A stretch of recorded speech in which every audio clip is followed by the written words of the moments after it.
Hey, what's up, YouTube? It's your girl, Shy Love, in the house again, coming at ya. And just come on here to say hi and what's up. Um, just to let you guys know, what I said on the last video, that I may not be with Amazon that long. Just kind of felt that in the spirit, and yeah, it wasn't for me. It was a lot of walking. I was doing picking, and at first it started out pretty easy. I was just like pushing a little cart and taking some products out of bins, putting it in a little tote that was in the cart, and just taking the cart, pushing it to the belt, taking the tote out um, of the cart, putting it on the belt, and just letting it be sent up to where it needed to go in order to be distributed, wherever it needed to go. So, at first it was okay and everything, but day after day, it was just tiring on my legs and, my body. And I was um, just working like maybe 10 hours a day. And, at the end of my shift, my legs was dragging. I was supposed to do like 30 hours a week minimum. And I was doing like 20 because I was just so tired, and the place was so far to drive alone. And I just realized that it really wasn't for me. What happened was that they made a mistake and fired me. But then they rehired me 2 days ago, and I didn't know about that rehire. But when I found out about a month later, I called them and I quit. I just quit. So, at that point in my time, in my life, you know, when they fired me by accident, I was already seeking the Lord on whether I should stay there or not. And the Lord knows that I'm a person where I don't want to leave a job unless I have another one. So um, when I got the letter and the email saying that they were terminating me because I didn't work the 30 hours for the week, I took that as a sign. And then when I found out that I really wasn't fired, I was just like, you know what, forget it. I quit. But, after all of that, I just kind of sit back and I talk to the Lord, and I just take a look at my life, and I realize that I've been in and out of work practically all my life. But more recently, I just been, I signed up before I signed up for the post office, I was a case aide working with like foster families and stuff like that. I left that to go to the post office because it was paying more money. But then, I applied as a CCA, but then and end up doing PSE work. Um, and I really liked that position, but then I had to stop working that position and go into the position where I was truly hired to do, which was the CCA. Didn't like that, so I quit that and then went into the MHA, and had all sorts of type of different problems there, with some blessings mixed up in between. But ultimately, I wasn't doing the hours I was, required to do there during probation, and they let me go, mostly because, they I was supposed to work Christmas and New Year's Day, and that was mandatory. So Christmas Day I did work, but New Year's Day I didn't come in, and then soon after that, that's when they let me go. So, and after that, I was, applying all different places, and then I seen Amazon, and then I went to Amazon, and they was paying good. It started off well and everything, but that didn't last either. So I'm really seeking the Lord as to what it is He wants me to do, because a lot of times we can just go, go, go, go, go. One don't work out, go to the next one. One don't work out, go to the next job. One don't work out, you go to the next job. But then I came to realize that is God who created me, and He created me for a purpose, a plan and a purpose. And I'm like, God, what should I be doing in my life at this time? So I really feel like I'm supposed to go back into the medical field. Yes, I was there one time in my life. Um, but a door opened and then that door was closed. So I'm right back at just waiting on the Lord. So I'm just waiting on him to just make a way out of no way, and I trust him. And he's taking care of me, like he's always having in my life. So I'm not worried about like money or anything like that, because God is good and he is provider, and he showed me on more than one occasion how he provides. So, and I'm home right now, and I'm just taking a nice little stroll, nice little walk. And I kind of just wanted to share my testimony, because I've been watching a lot of videos with people sharing their testimonies, and I just kind of wanted to just to share mine, and just to let you guys know that I was born and raised in Brooklyn, New York. And my mom did take me to church as a young girl, but of course you grow up and you do your own thing. And I was the soca queen, you know what I mean? Some of my family's from Grenada. So, we jump up, we wave, we wind down, you know what I'm saying? We eat, we eat our curry chicken, and so that was me, always at the parties and everything like that. And then I got married, and my husband from Grenada as well. And I had one child before I met him, and then I had two children after we were married. And then so yeah, my life wasn't good after that. The marriage wasn't good, and I was not the wife I should have been. You know what I'm saying?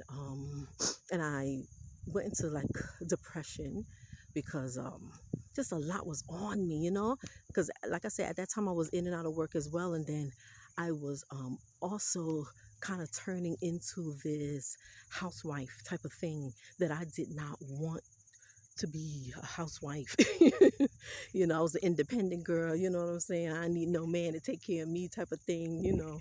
So I fell into like a depressive state, because I see him still living his life, and my kids was annoying. They were young, they were small, and there was just a lot. It was a lot. And I remember being in my kitchen one day cooking, and I just got mad. I got mad at where I was in life. It wasn't where I imagined myself to be. Other people on the outside would be like, "Girl, you blessed, girl. You got a good husband, and y'all bought a house, and he making good money, and you good." But I wasn't feeling good. I wasn't thankful. I was always complaining. I was a miserable wife to him, and a miserable mother to my kids. And I don't know. I was just not happy. So I was in my kitchen cooking, and I just started to talk to God. I just started to talk to him, and I was mad when I talked to him. I was saying, "God, is this the life that you have for me? And this is a horrible life," basically, is what I was saying. And you supposed to be God. You supposed to be real. Show up and do something. Show up and change my life around. Or show up and show yourself. I said, you talk about, you talk to people. I said, nobody can hear you. I said, if you're gonna speak up. Nobody can hear you. And after I let out all my frustration out, I just continue cooking and just going about my business. So after I was done cooking, I had to made a plate for myself. My kids wasn't home yet, and neither was my husband. So, and we had this like this basement set up to be like a little apartment. I went down there to sit on the couch, watch TV, and begin to eat. But then I just kept hearing something that said, open up your laptop. Open up your laptop and look up this bathing suit that you wanted to look up earlier today. And I'm just like, the voice was so loud that I remember, the voice was so loud that I remember speaking out loud. I was there in the basement by myself, but I was speaking out loud, and I said, okay, I will, after I'm watching my show. I'm like, who am I talking to? And I continued watching my show, but then I was like, I keep hearing a voice. I said, open up your laptop and look up that bathing suit that you wanted to look up earlier. And it was bothering me so much. I just took my food, put it to the side, paused my TV show, and I took the laptop, I put it on my lap, I opened it up, and as soon as I flipped open the laptop, I heard, now Google how to hear God. So that whole bathing suit idea just went right out the window. I don't know. That's my testimony. That's what happened. That's what, maybe the Lord was just using that to get me to open the laptop. I don't know. But as soon as I flipped open that laptop, that's what I hear. Now Google how to hear God, because that was one of my complaints upstairs in the kitchen. I'm like, nobody can hear you. So, I kind of forgot about that conversation I was having upstairs, but I guess the Lord didn't. So, yeah, I flipped open the laptop. I went ahead and did what I was hearing. I didn't know it was my thoughts or what, but I just went ahead and Googled, how to hear God. And I came across this website that was was telling me, or it was like asking different questions about where you are in life and stuff like that. Then it went on to have Bible scriptures there. I remember it was John and some other Bible scriptures that was talking about how to hear God's voice and stuff like that. Then it was saying something about ask your question and sit in silence and listen, and whatever is the first thing that comes to your mind, write it down. Don't worry about if you think it's your voice or not your voice or whatever. Just when you hear it, write it down, because you can always discern if it's God's voice after the fact, because it will correlate with what the Bible will say or something like that. So I went ahead and I asked my question and I wrote it down. And I went and I asked another question and I wrote it down.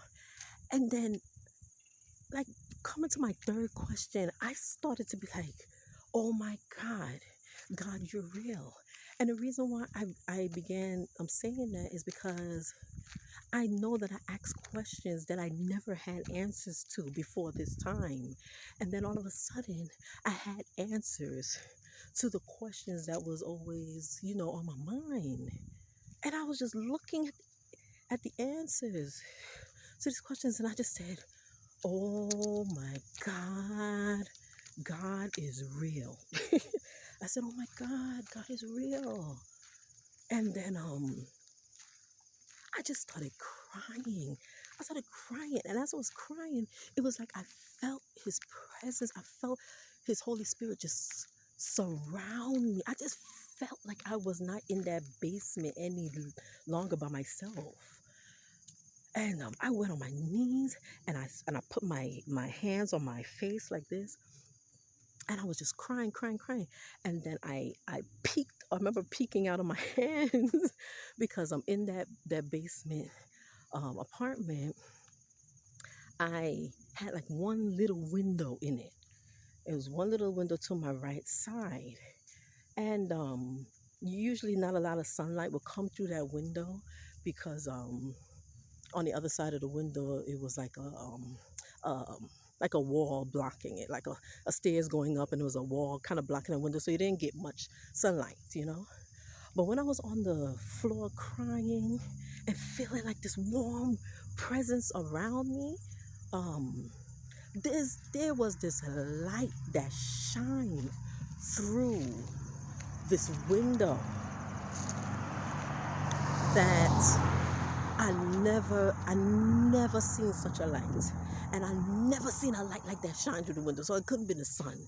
But I just seen this light that just shined through that window. It was just the light. It was me on the floor crying, and it was the presence, a warm presence. And I knew I wasn't there by myself, and I knew God was with me, and I knew that the questions I was asking, I knew He gave me the answers. And from that moment on, I felt like I was on that floor for about maybe, I would say 20 minutes, maybe 20 minutes and half an hour or so. And I got up, I wiped my face, and I dried my eyes. I said, oh my God. I said, people got to know God is real. I said, people got to know God is real. That's what I remember saying over and over and over. And the first thing I did was call my mom. I called my mom, and I told her, I said, Mom, I said, God is real. She's like, I know that, sweetie. And I'm like, no, you don't know. He's really, really, really, really real. And he's here with me in the basement. he's here with me in the basement. So she's like, okay. And then I told her what happened and whatever. I said, people got to know. People don't know how real he is. He is so real. And she was like, okay, yes. So I hung up the phone with her. and I just felt an urge, to tell people. So what I did was that same website that led me to the questions and stuff like that. I printed it out. I printed out what it was saying. I printed out like 30 copies, and then I went to the subway, um, the train, the subway station. About was it the next day? Yeah, early in the morning the next day, and I handed out. I didn't want to do it. I was like, God, if this is you having me do this, I'm not doing. I'm not gonna make this a habit now. I don't want to be one of the crazy people at the subway stations just handing things out and stuff like that. But I said I'm gonna do it this time, and I pray that whoever gets it, that they read it and they come to know that you are real. So that's what I did the next day. And then after that, I just was really digging into the Bible. I wanted to know who God was and all of this. I never told my husband. I don't even think I told my kids. I didn't tell anyone but my mom because I just said people gonna think I'm crazy, so I ain't gonna say nothing. But anyway, that was about that happened in 2012.